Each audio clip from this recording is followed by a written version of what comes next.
ప్రియులారా, క్రిస్మస్ గురించిన మరి సంగతులు ఇక మనము మరి చెప్పుకుంటూ ఉన్నాం. క్రిస్మస్ అంటే క్రీస్తును ఆరాధించడం అని, క్రిస్మస్ అంటే ఆ రోజున క్రీస్తు పూర్వీకజనం గురించి గుర్తు తెచ్చుకొని మరి సంతోషమును మనము పంచుకుంటూ, అలాగే సంతోషమును అనేకులకు పంచుకోవడాన్ని ఈ రీతిగా ఎన్నో మరి క్రిస్మస్ గురించి సంగతి మనము వింటూ ఉన్నాం. అయితే క్రిస్మస్ అనగా ఏమిటి అనే ప్రశ్నకు మరి యొక్క అర్థము కూడా మనము చూద్దాం. క్రిస్మస్ అనగా బహుమానము. ఈ బహుమానం ఇది. క్రిస్మస్ అనగా దేవుడు ఇచ్చిన బహుమానము. దేవుడు ఇచ్చిన బహుమానము. క్రిస్మస్ అనగా దేవుడే బహుమానముగా వచ్చి వేసిన బహుమానము.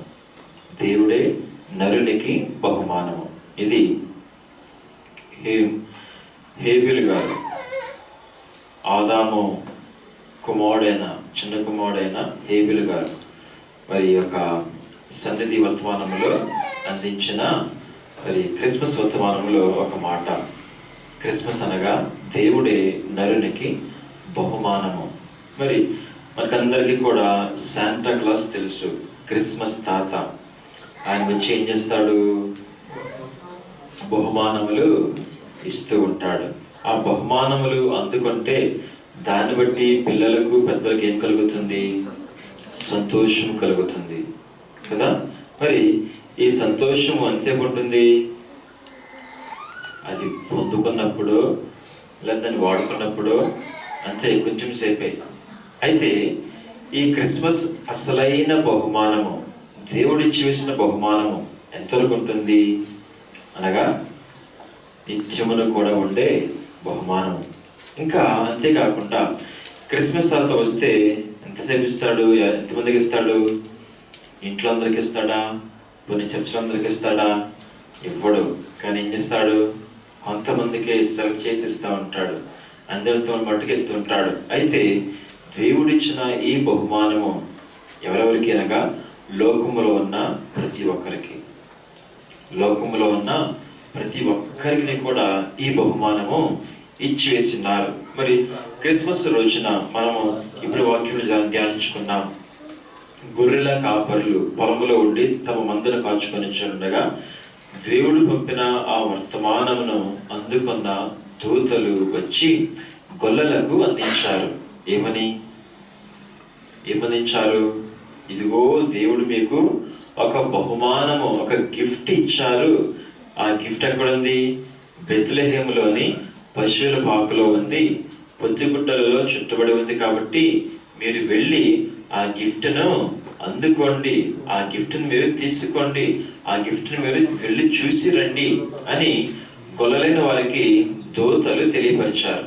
మరి ఈ గిఫ్ట్ గురించిన వార్త అందుకున్న ఈ గొర్రెల కాపరులకు ఏం కలిగింది? ఆశ కలిగింది. ఆశ ఏమిటి? ఆ గిఫ్ట్. మనకందరికి కూడా ఆశ ఉంటుంది. గిఫ్ట్ మనకి ఎవరైనా ఇవ్వగానే ఏం చేస్తుంటాం? మనము చక్కగా అందంగా సిద్ధపరచబడిన ఆ పేపర్ అంతా కూడా గబగబ మనము తీసివేస్తాం. ఆ ప్యాక్లో ఏముంది అని మనము ఆశతో ఎదురు చూస్తూ గబగబ ఆతృతతో తీసివేసి దాన్ని చూడడానికి త్వరపడుతూ ఉంటాం. అలాగే ఈ గొల్లలైన వారు కూడా ఏం చేశారు? దేవదూతలు వారితో చెప్పినప్పుడు ఆతృతతో అన్నీ విడిచిపెట్టి, మందరిని విడిచిపెట్టి, మరి చలిని కూడా లెక్క చేయక, దొంగలను లెక్క చేయక, లేక మృగములను లెక్క చేయక అన్నీ విడిచిపెట్టి వెళ్ళిపోయారు. వెళ్ళి ఆ గిఫ్ట్ను చూడడానికి వెళ్ళారు. వెళ్ళగానే ఆ యొక్క పశువుల పాకలో ప్రవేశించగానే వారికి ఏం కనబడింది? ఒక పెద్ద గిఫ్ట్ ప్యాక్ కనబడింది. ఆ గిఫ్ట్ ప్యాక్ ఓపెన్ చేయగానే ఏం కనబడింది? ఏం కనబడిందంటే ముందుగా ఆ గిఫ్ట్ ప్యాక్లో నుంచి వెలుగు బయటకు వచ్చింది. వెలుగు బయటకు వచ్చింది. ఏమిటి వెలుగు అని చూసినట్లయితే, మహిమ బాలుండడిగో ఉయ్యాలో, మరియమ్మ ఒడిలోన ఉయ్యాలో, మహిమ బాలుండడిగో ఉయ్యాలో, మరియమ్మ ఒడిలోన మహిమ బాలుండడిగో ఉయ్యాలో, మరియమ్మ ఒడిలోన ఉయ్యాలో, మహిమ బాలుండడిగో ఉయ్యాలో, మరియమ్మ ఒడిలోన. మహిమ బాలుడు ఆ గిఫ్ట్ బ్యాగ్ ఓపెన్ చేయగానే వెలుగు వచ్చేసింది బయటికి. ఏమిటి వెలుగు? ఎక్కడి నుంచి అని చూస్తూ ఉంటే ఆ వెలుగే ఎవరిలో ఉంది? శిశువుగా వచ్చి వేసిన యేసుక్రీస్తు ప్రభు వారిలో నుంచి ఆ వెలుగు అనేది వస్తూ ఉంది. మరి ఈ వెలుగు రెండు రకాలుగా వారికి కనబడుతూ ఉంది. రెండు రకాలుగా. ఏమిటి రెండు రకాలు అని చూసినట్లయితే, పొలంలో ఉన్నప్పుడు వారి దగ్గరకు దూతలు వచ్చినప్పుడు ప్రభువు మహిమ వారి చుట్టూ ప్రకాశించినది. ప్రభువు మహిమ, ఈ మహిమ ఒక వెలుగు. ఇది కనిపించే వెలుగు, కనిపించే వెలుగు. అయితే రెండవది కనిపించని వెలుగు. ఈ కనిపించే వెలుగేంటి అని చూద్దాం. ఇది మహిమ. 9వ వచనం చూడండి. వచ్చి నిలిచెను, ప్రభువు మహిమ వారి చుట్టూ ప్రకాశించినందున వారు మిక్కిలి భయపడది. చూడండి, గొల్లలు కూడా మరి ఈ యొక్క దేవుని మహిమను అనే ఈ వెలుగును వారు చూడగలిగి ఉన్నారు. ఈ మహిమ యేసు ప్రభు వద్ద ఉన్నది, ఈ మహిమ దూతల వద్ద ఉన్నది. ఎందుకనగా వారి నిత్యము కూడా దేవుని సన్నిధానములో ఉండేవారు గనుక. మరి ఇంకా రెండవ వెలుగు ఏంటి చూద్దాం. కనిపించని వెలుగు ఏమిటో చూద్దాం. ఈ కనిపించని వెలుగు ఎలా ఉంది? కళ్ళ కనబడుతుందా? కనబడటం లేదు. మరి కనిపించని వెలుగు ఎక్కడ వెలుగుతుంది? కళ్ళకు కనబడనిది. మరి ఎక్కడ ఈ వెలుగు ఉంటుంది? ప్రతి వారి యొక్క హృదయాంతరంగంలో ఈ వెలుగు ఉంటుంది. ఎందుకు ఈ కనిపించని వెలుగు అని చూసినట్లయితే, మరి కనిపించని చీకటిని పారద్రోలడానికి వచ్చిందే ఈ కనిపించని వెలుగు. ఎవరైనా మనం చూసినప్పుడు, మనిషిని చూసినప్పుడు, ఏ వ్యక్తినైనా చూసినప్పుడు వారి హృదయంలో ఉన్న చీకటిని లేక పాపమును లేక పాప అంధకారమును చూడగలమా? చూడలేము. ఎటువంటి వ్యక్తి మనము చూడలేము. ముఖమును బట్టి ఎవరిని కూడా మనము చెప్పలేము కదా. వారి మనసులో మంచి ఉండవచ్చు, చెడుగు కూడా ఉండవచ్చు. మరి ఈ యొక్క చెడుగులో నడుచుచున్నవారు వారు ఎటువంటి వారు? చీకటిలో నడుచుచున్నవారు. పాపములో ఉన్నవారు ఎటువంటి వారు? చీకటిలో నడుచుచున్నవారు. మరి చీకటిలో నడుచున్నారు అనగా వారి చుట్టూ చీకటి ఉంటుందా? నాకంటుంది చీకటి హృదయంలో ఉంటుంది. హృదయంలో ఉన్న ఆ చీకటిని బట్టి వాళ్ళు ఏం చేస్తున్నారు? వారు నిత్యమైన చీకటిలోనికి నడిపించబడుతూ ఉన్నారు. వారి హృదయంలో ఉన్న ఆ చీకటి వారిని ఏం చేస్తుంది? నిత్యమైన చీకటిలోనికి వారిని నడిపిస్తూ ఉంది. కాబట్టి ప్రతి వారిలో ఉన్న ఈ కనిపించని చీకటి ఏ రీతిగా బయటకు కనబడకుండా ఉన్నా కానీ వారిని నిత్యమును కూడా దేవునికి దూరముగా చేస్తూ చివరికి నిత్యనాశనకు నడిపిస్తూ ఉందో, ఆ భయంకరమైన కనబడని ఈ చీకటిని పారద్రోలడానికే వచ్చిన వారు వెలుగుగా వచ్చిన యేసు ప్రభు. అయితే ప్రభు ఇచ్చే ఆ వెలుగు ఒకవేళ మనం చూడలేమో కానీ మన హృదయంలో మాత్రము నిత్యము కూడా మనము భద్రపరచుకొనవచ్చు. ఎవరైతే యేసు ప్రభును అంగీకరిస్తారో రక్షకునిగా, ఎవరైతే తమ పాపములకు విముక్తి, విమోచన, క్షమాపణ వారు పొందుతారో వారందరిలోనూ కూడా ఏం కలుగుతుంది? దేవుని యొక్క ప్రభు యొక్క వెలుగు వారిలోనికి ప్రవేశిస్తుంది.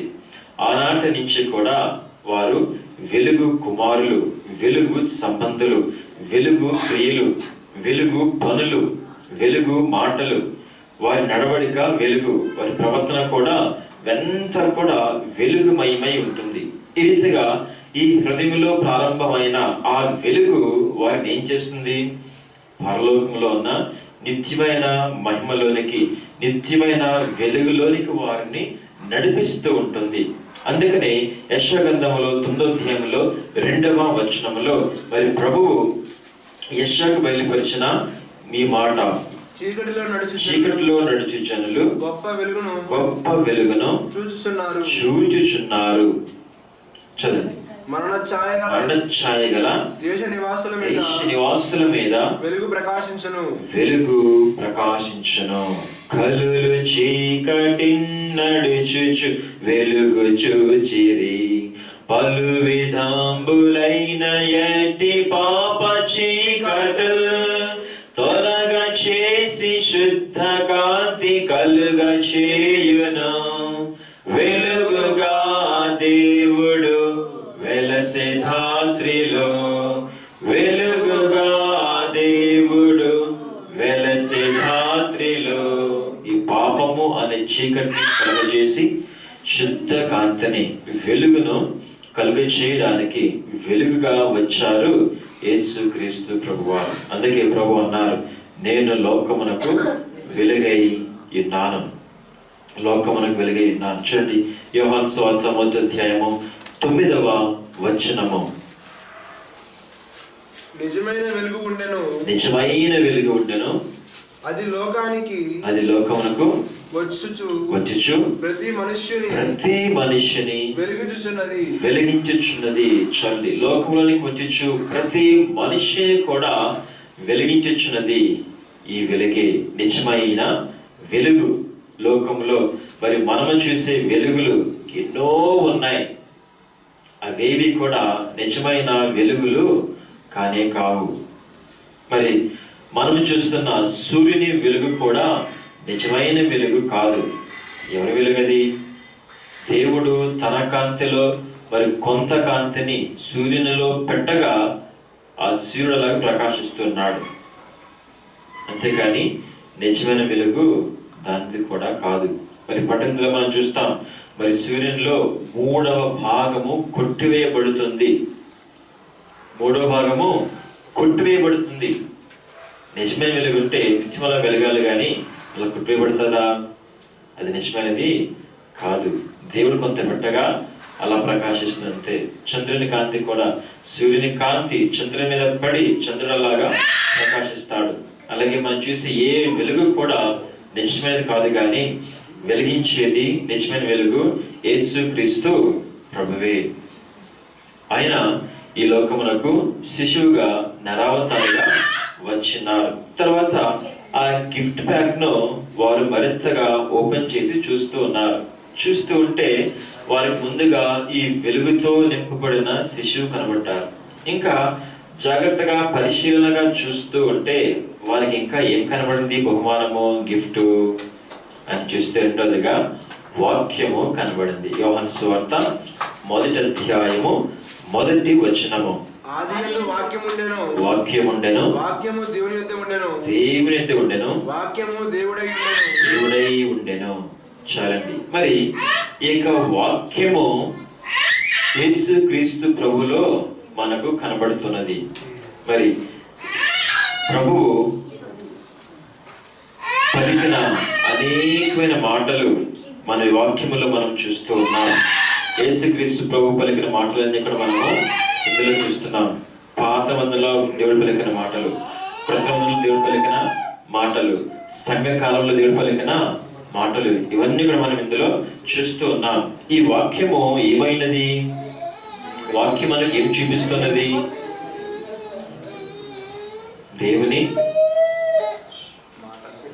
దేవుని ప్రేమ. మరి వాక్యమునకు, బైబిల్ గ్రంథమునకు ఒక భక్తుడు పెట్టిన పేరు, ఇది దేవుని ప్రేమ ఉత్తరము. ఇది ప్రేమ ఉత్తరము అనగా దేవుడు మనిషిని ఎంత ప్రేమించుచున్నారో ఆ ప్రేమంతా కూడా ఈ వాక్యములో మనము చూస్తూ ఉన్నాం. ఇందులో మనము చూస్తూ ఉన్నాం. మరి ఈ యొక్క దేవుని ప్రేమను చూపించుచున్న ఈ వాక్యము మరి ప్రభువు మనకందరికీ కూడా అనుగ్రహించిన వారై ఉన్నారు. మరి వాక్యములో నడిచేవారు వెలుగులో నడుస్తారు. వాక్యములో నిలిచిన వారు ప్రభువులో నిలుస్తారు. వాక్యమును గైకొనేవారు వాటి వలన బ్రతుకుతారు. వాక్యము ద్వారానే మన నడక స్థిరపరచబడుతున్నది. మరి దావీదు భక్తుడు వాక్యం గురించిన మరి ఎన్నో సంగతులు 119 కీర్తనలో మనకు అందించిన వారే ఉన్నారు కదా. మరి ఈ వాక్యమును మనము ధ్యానిస్తూ ఉన్నాం. ఒకవేళ మనం ధ్యానించకపోతే ఏమవుతుంది? వాక్యం ఏమవుతుంది మనకు? మన పంటికి ఆహారం వంటిదంట. పంటికి ఆహారం వంటిది, కంటికి చూపుకు వెలుగు, ఇంటికి దీపం కదా. మరి ఇట్టి వాక్యమును మనమందరం కూడా ధ్యానించి వాక్య ప్రకారము నడుచుకోవాలని ప్రభు లోకంలోనికి వచ్చినారు. ఆదిందన్న ఆ వాక్యమే యేసు ప్రభువుగా నరావతారగా ఈ లోకంలోనికి వచ్చారు. యోహాను అంటాడు, ఆ వాక్యమే శరీరధారిగా లోకమునికి వచ్చింది కదా. యేసు ప్రభువే ఆ వాక్యమై ఉన్నారు. మరి ఈ వాక్యమును ప్రభువు ఎప్పుడైనా వాడారా? ఈ వాక్యమును ఎప్పుడైనా ప్రభువు వాడి ఉన్నారా? ఎప్పుడు వాడారు? కొండ మీద సాతానును ఎదిరించేటప్పుడు, జయించేటప్పుడు, దేవాలయపు శిఖరం మీదను, ఇంకా అరణ్యములోను కదా, ఇంకా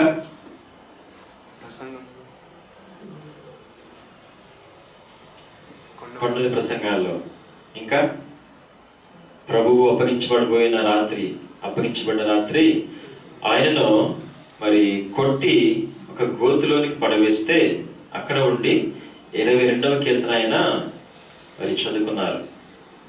ఇంకా ఆ గెత్సేమనీ తోటలోకి వెళ్ళేటప్పుడు ఏం చేశారు? కీర్తన పాడుకుంటూ వెళ్ళినారు. ఈ రీతిగా ఎన్నో సందర్భాల్లో ప్రభు ఏం చేశారు? వాక్యమును ధ్యానించారు, వాక్యమును వాడుకున్నారు. సాతానును ఎదిరించడానికి ఏం చేశారు? ఆయన ఈ వాక్యమునే వాడుకున్నారు. మరి మనం ఏం చేయాలి? యేసుక్రీస్తు ప్రభు వారే వాక్యమును ఎంతగా వాడుకొని ధ్యానిస్తే మరి మనం ఏం చేయాలి? మనకి ఇంకా ఎంతో అవసరము అయి ఉన్నది.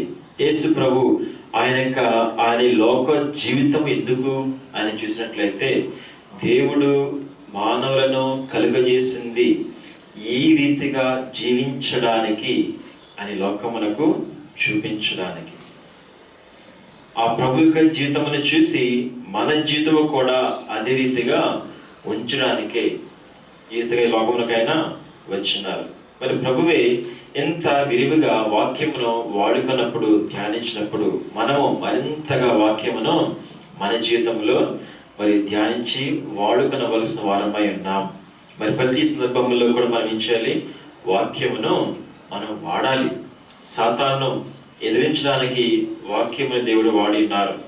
మనము కూడా మన శోధన ఎదిరించడానికి వాక్యం మనము వాడుకోవాలి. మన యొక్క జబ్బులు, అనారోగ్యములు, లేకపోతే చిక్కులు, అప్పులు, సమస్యలు ఏమైనా కానివ్వండి, ఏదైనా కానీ మనము జయించడానికి, మన శరీరంలో నడుచుకోవడానికి మన వాక్యమును వాడుకొనవలసిన వారమై ఉన్నాం. తర్వాతగా చూసినట్లయితే 3వ బహుమానము, 1 యోహాను పత్రిక 1వ అధ్యాయము 7వ వచనము చివరి 2 లైన్లు చదవండి. అప్పుడు ఆయన కుమారుడైన యేసు రక్తము ప్రతి పాపము నుండి మనలను పవిత్రులుగా చేయను. ఈ 3వ బహుమానము, ఈ లోకములోనికి ప్రభువు వచ్చినది ఎందుకు అని చూసినట్లయితే, ఆయన రక్తమును మనకు బహుమానముగా ఇవ్వడానికి, మొదటిగా వెలిగించడానికి పాపముగా ఉన్న వారిని, రెండవదిగా ఆయన యొక్క వాక్యము ద్వారా మనలను జీవింపచేయడానికి, మూడవదిగా ఆయన రక్తం ద్వారా మనందరినీ కూడా పవిత్రులుగా చేయడానికి. ఏ భేదము లేదు, అందరిని కూడా పాపము చేసిన వారే అని పరిశుద్ధాత్మ తండ్రి వాక్యం ద్వారా మనతో మాట్లాడుతూ ఉన్నారు. మరి అందరిని కూడా పాపం చేసినప్పుడు అందరూ కూడా నరకములకు పాత్రులే. అయితే అందరినీ కూడా మరి అనేక మందిని పరలోక వాస్తవ్యులుగా చేయడానికి, ఏం చేస్తారైనా పరిశుద్ధులుగా చేయడానికి ఈ లోకంలోనికి వచ్చి తన యొక్క రక్తమును చిందించారు. మరి ఈ యొక్క రక్తము చిందించుట అనేది ఒక హడావుడిగా లేక అనుకోకుండా జరిగిన సంఘటన ఎంత మాత్రమో కూడా కాదు. కానీ యేసుక్రీస్తు ప్రభువారు ఈ లోకంలోనికి వచ్చుట అనేది రక్తమును చిందించుట కొరకే. ఈ రక్తము చిందించుట అనేది భూమి పుట్టక మునిపే దేవుని యొక్క హృదయములో ఉన్నది. ఈ రక్తము చిందించుట అనేది ఆదాము అవ్వలను కలుగ చేయక మునిపే ఆయన ప్రణాళికలో ఉన్నది.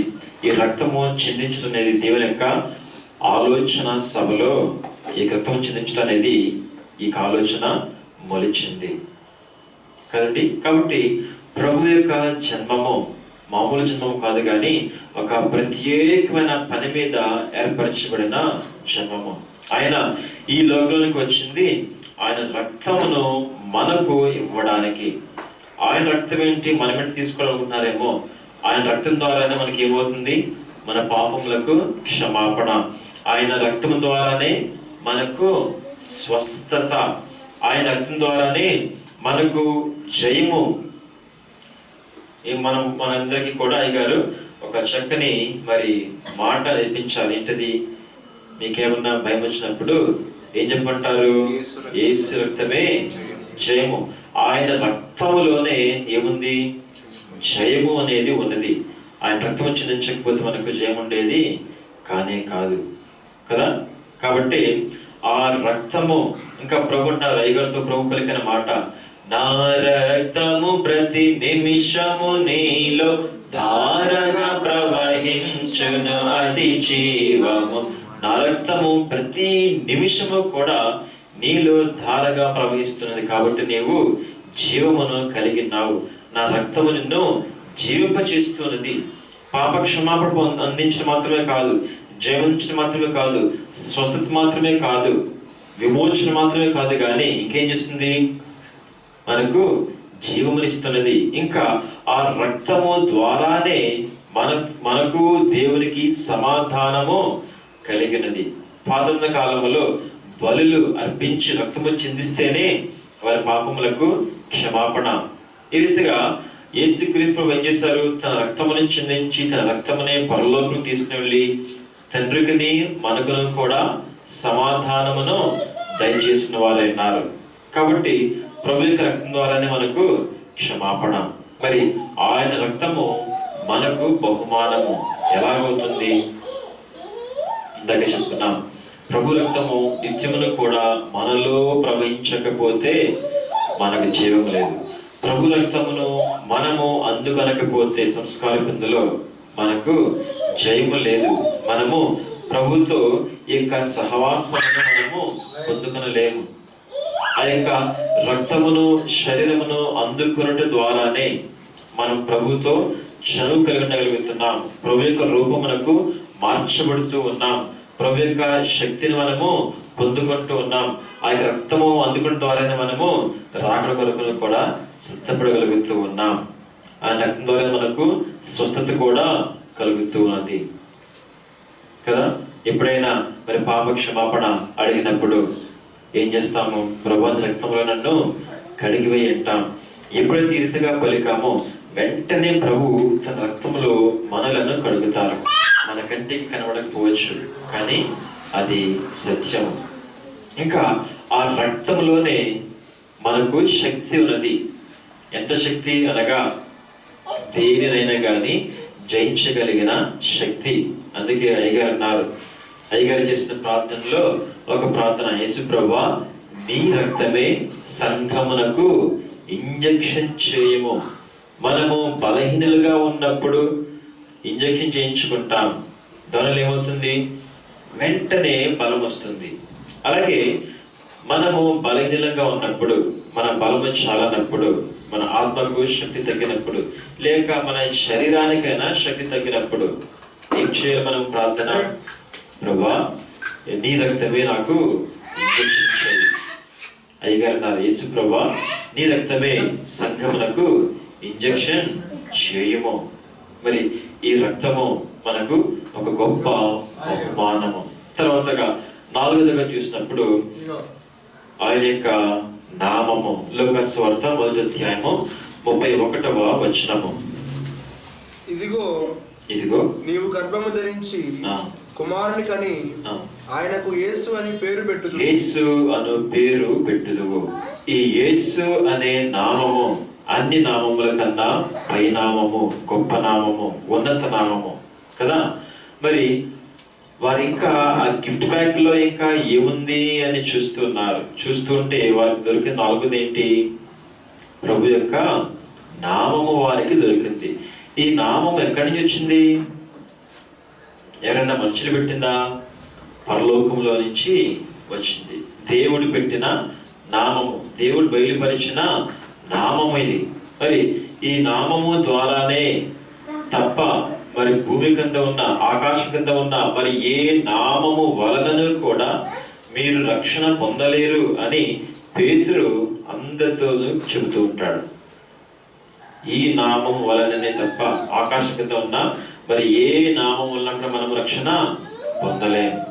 ఇంకా ఫిలిప్పీ పత్రిక 2వ అధ్యాయంలో మరి 9వ వచనం నుంచి మనం చూసినప్పుడు చూడండి. పరలోకమున్న వాటిలో గాని భూమి మీద వాటిలో గాని భూమి క్రింద ఉన్న వారిలో గాని ప్రతి వాని మోకాలను యేసు నామమున వంగునట్లు ప్రతి వాని నాలుకయు తండ్రి దేవుని మహిమార్థమై యేసుక్రీస్తు ప్రభువు అని ఒప్పుకున్నట్లును ఆయనను అధికముగా హెచ్చించి ప్రతి నామమునకు పై నామము ఆయనకు అనుగ్రహించను. చూడండి, అన్ని నామముల కన్నా పై నామము. మరి నేను మా ఇంట్లో నా పేరు చెప్తే పనులు జరుగుతాయి.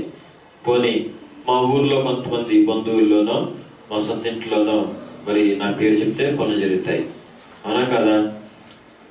మరి ఎవరో ఇంటికి వెళ్ళి నా పేరు చెప్తే పని జరుగుద్దా? జరగదు. పోనీ ఏ ఎంపీ ఎమ్మెల్యే ఉన్నారు, వారి కాన్స్టిట్యూన్సీలోకి వెళ్తే వారి పనులు వారి పేరు చెప్తే పనులు జరుగుతాయి. పోనీ సీఎం ఉంటారు, ఆ రాష్ట్రంలో చెప్తే జరుగుతాయి. పోనీ పక్క రాష్ట్రంలో చెప్తే చేయొచ్చేమో కదా. ఇలాగా లోకములో ఉన్న ఒక్కొక్క వ్యక్తి తనకున్న అధికారమును బట్టి, పలుకుబడిని బట్టి, చలామణిని బట్టి ఆయా పనులు చేస్తుంటారేమో.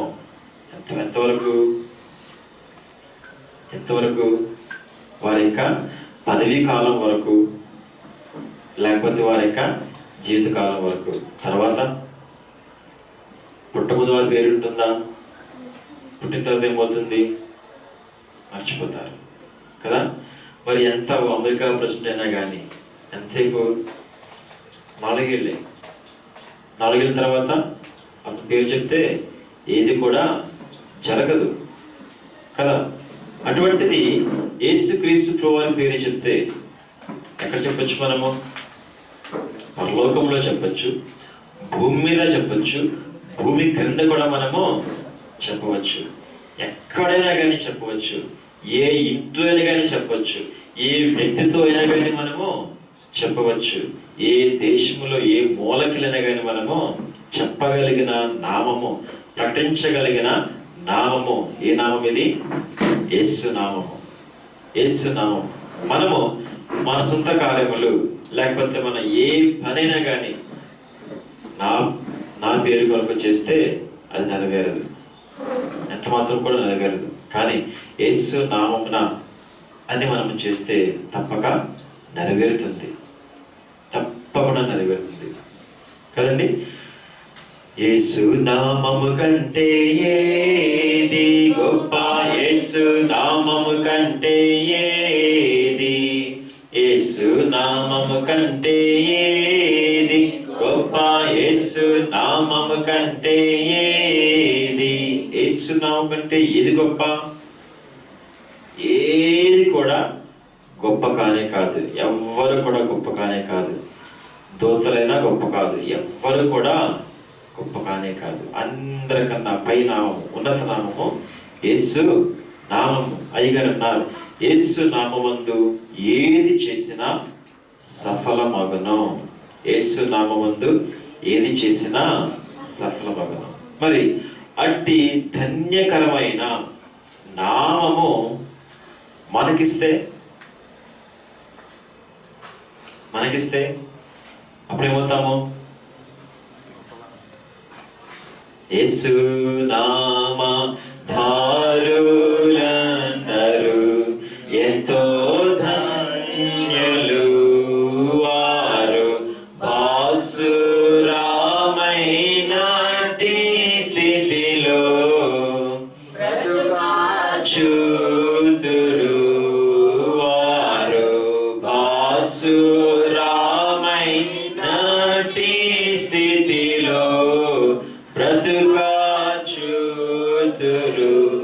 యేసు నామము ధరించిన ప్రతి ఒక్కరు ఎటువంటి ధన్యులు. ఇంకా వారు ఎలా ఉంటారు? అవసరమైన గొప్ప స్థితిలో వారు ఉంటారు అనేగా మనకు తెలియపరుస్తున్నారు. మరి లోకములో ఈ యొక్క గొప్ప స్థితి ఎలా వస్తుందంట? మన చదువును బట్ట, పలుకుబడిని బట్ట, ధనమును బట్ట, దేని వలన కాదు కానీ కేవలము యేసు నామము ధరించుట వలననే. యేసు నామము ధరించితేనే సరిపోతుంది, మనము గొప్పవారం అవుతాము. మరి ఆ గొప్ప నామము, యేసు నామము మనకు కావాలంటే మనం ఏం చేయాలి? ఎలా పొందగలం? యేసు నామము ఎలా పొందగలము? పౌలు కాలంలో ఒక ఆయన ఉన్నాడు, ఒక మాంత్రికుడు ఉన్నాడు. అతను ఏం చేస్తున్నాడు? పౌలు ఇలా చేస్తుండగా యేసు నామం చెప్పి దయ్యాలు వెళ్ళగొడుతున్నాడు అని చెప్పేసి నేను కూడా చేస్తానని బయలుదేరాడు. అతనికి 7 కొడుకులు ఉన్నారు. ఆ దయ్యాలు ఏం చేశాయి? పౌలు ఎవరో తెలుసు, యేసు ఎవరో తెలుసు, మీరెక్కడి నుంచి వచ్చారు అని చెప్పేసి ఏం చేశాయి? వారందరినీ కూడా వారి మీద పడి వారిని గెలిచాయి. వారి సిగ్గుతో పారిపోయారు. వారికి ఎవరు తెలుసు? యేసు నామం తెలుసు. వారు యేసు ప్రభు యొక్క భక్తుల పేర్లు కూడా తెలుసు, కానీ వారు ఏం పొందలేదు? యేసు నామమును వారు ధరించలేదు. యేసు నామమును ధరించకుండా వారు యేసు నామమును ఉపయోగించుకుందాం అనుకున్నారు. ఏమయ్యారు? సిగ్గుపడిపోయారు కదా. యేసు ఎవరో అని తెలిస్తే సరిపోదు యేసు నామం ధరించడానికి. మరి ఏం చేయాలి? యేసు నామమును ఎలా మనము ధరించగలము? క్రీస్తు నామము దాల్తుము, స్నాన క్రియ జరుగు సమయంబునా, స్నాన క్రియ జరుగు సమయంబునా, క్రీస్తు నామము లేని క్రియలన్నీ వ్యర్థంబు, వాస్తవమే ప్రభు నాకు జన్మ వారసులమౌదుము, జన్మ వారసులమౌదుము. యేసు నామము ఎలా ధరించుకోగలము?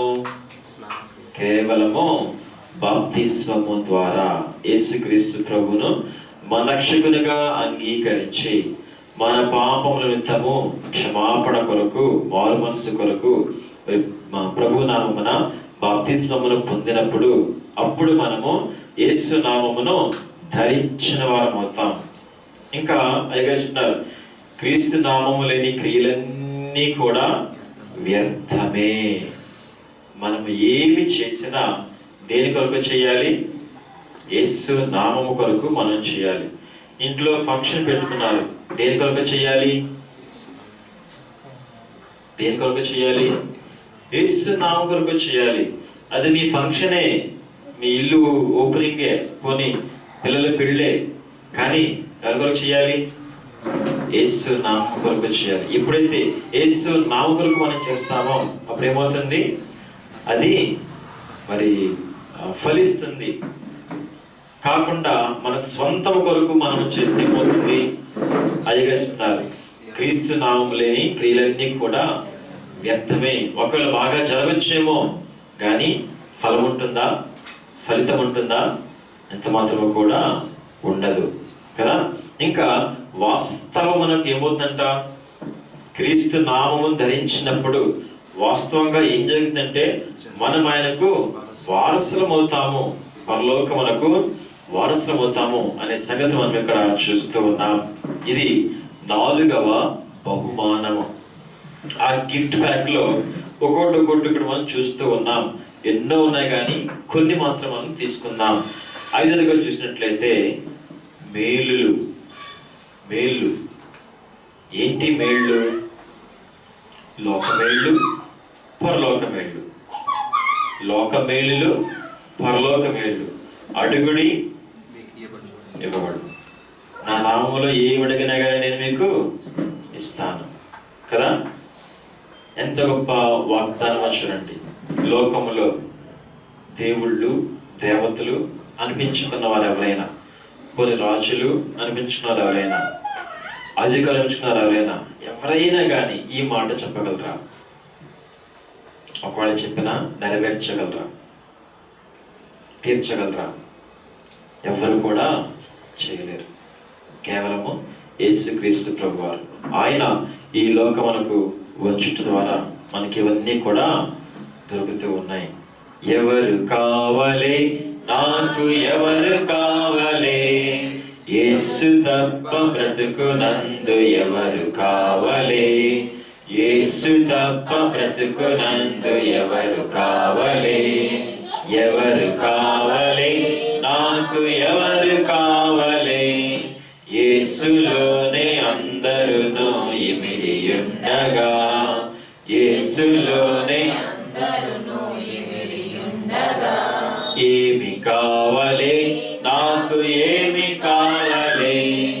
యేసులోనే అన్నియును ఇమిడి ఉండగా, యేసులోనే అన్నియును ఇమిడి ఉండగా. యేసులోనే అన్నీ ఉన్నాయి, యేసులోనే అందరూ ఉన్నారు. మాకేం తక్కువ? మరి ఇంకా ఏమి తక్కువ? మనకి ఏది కూడా కాదు కదా. లోక సంబంధమైన మేళ్ళు. మరి ప్రభువు ఈ భూలోకములకు వచ్చింది ఎందుకు అని చూసినట్లయితే మనకు మరి నిత్య జీవము ఇవ్వడానికి. చూడండి, యోహాను సువార్త 3:16 దేవుడు లోకమును ఎంతో ప్రేమించెను కాగా ఆయన తన అద్వితీయ కుమారునిగా పుట్టిన వాని యందు విశ్వాసముంచు ప్రతివాడును నశింపక నిత్య జీవము పొందినట్లు ఆయనను అనుగ్రహించెను. ప్రభు వచ్చిన మాట ఎందుకు అనగా మనకు నిత్య జీవమును ఇవ్వడానికి. పరలోక సంబంధమైన నిత్య జీవం, పరలోక సంబంధమైన నివాసములు, తండ్రితో నిత్య సహవాసమును మనకు దయచేయడానికి ఈ లోకంలోనికి వచ్చినారు.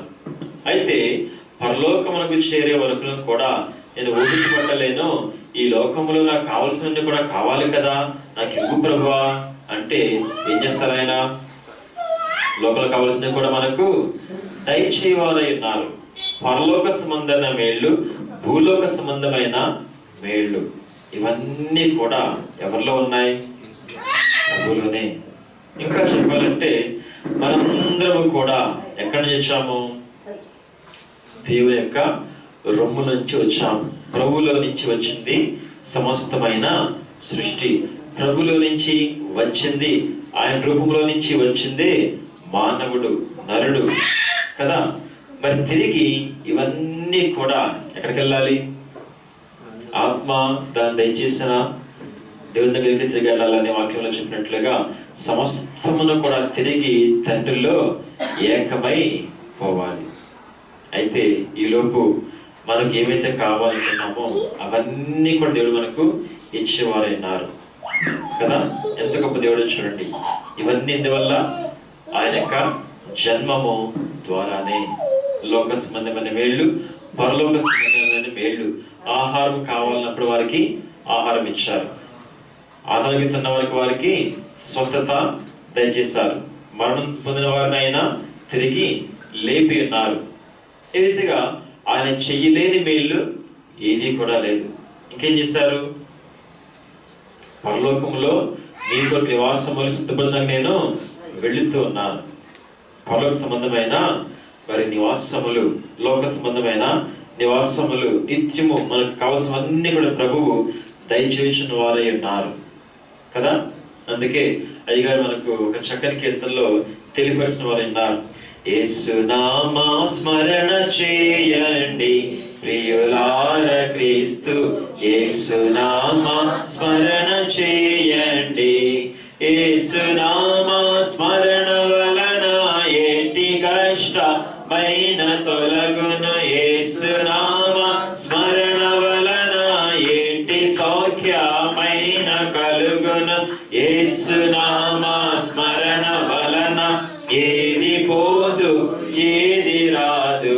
యేసునామా స్మరణ వలన ఏది పోదు ఏది రాదు. యేసునామా స్మరణ చేయండి ప్రియులార క్రీస్తు యేసునామా స్మరణ చేయండి.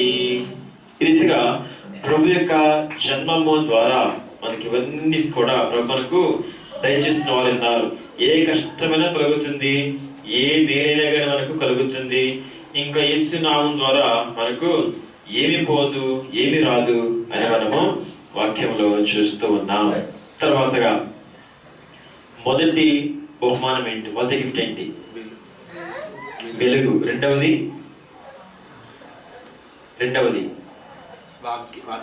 వాక్యము. మూడవది నామము. నాలుగవది మూడవది రక్తము. నాలుగవది నామము. ఐదవది మేలులు. ఆరవది పరిశుద్ధాత్మ. నేను తండ్రిని వేడుకుందును, ఆయన మరి మీ యొద్ద ఎల్లప్పుడూ ఉండుటకై వేరొక ఆదరణకర్తను పంపించును. నేను వెళుతున్నాను కానీ మిమ్మల్ని అనాథలుగా విడువను. ఎంత గొప్ప మాట చూడండి. యేసుక్రీస్తు ప్రభువారు ఈ లోకంలోకి వచ్చిన ఎందుకు అనగా నిత్యమును కూడా మనతో నివాసము ఉండుటకు, నిత్యమును కూడా మనలను నడిపించుటకు. ఏ రూపములో? పరిశుద్ధాత్మ తండ్రి రూపములో. అందుకన్నా ఇదిగో నేను యుగ సమాప్తి పర్యంతము సదాకాలము మీతో కూడా ఉన్నాను. ఇదే క్రిస్మస్ వర్తమానము. మత్తయి సువార్త 1వ అధ్యాయము 22వ వచనంలో దూత పలుకుచున్న మాట, ఇదిగో కన్యక గర్భవతి అయి కుమారుని కనును, ఆయనకు ఇమ్మానుయేలు అను పేరు పెట్టుదురు. చూడండి, కన్యక గర్భవతి కుమారుని కను ఆయనకు ఇమ్మానుయేలు అని పేరు పెట్టుదురు. ఇమ్మానుయేలు అంటే ఏంటి? దేవుడు మనకు తోడు. ఎలా ఉంటారు తోడు? ప్రభు పలికిన ఈ వాగ్దానం ద్వారానే. పరిశుద్ధాత్మ మీద పంపిస్తున్నాను, ఆయన మీతో ఉండును, మీలో ఉండును. యోహాను సువార్తలో 14 చూస్తున్నాం. ఆయన మీతో ఉండును, మీలో ఉండును. లోకము ఆయన్ను ఎరుగుదు గనక ఆయన చూడదు, కానీ మీరు ఎరుగుదు గనక మీరు చూస్తారు. ఎంత గొప్ప మాట చూడండి. మరి దేవాది దేవుడు మనతో ఉంటే ఏం జరుగుతుంది? ఎప్పుడన్నా గ్రహించారా? ఎప్పుడన్నా ఆలోచించారా? దేవుడు మనతో ఉంటే ఏం జరుగుతుంది?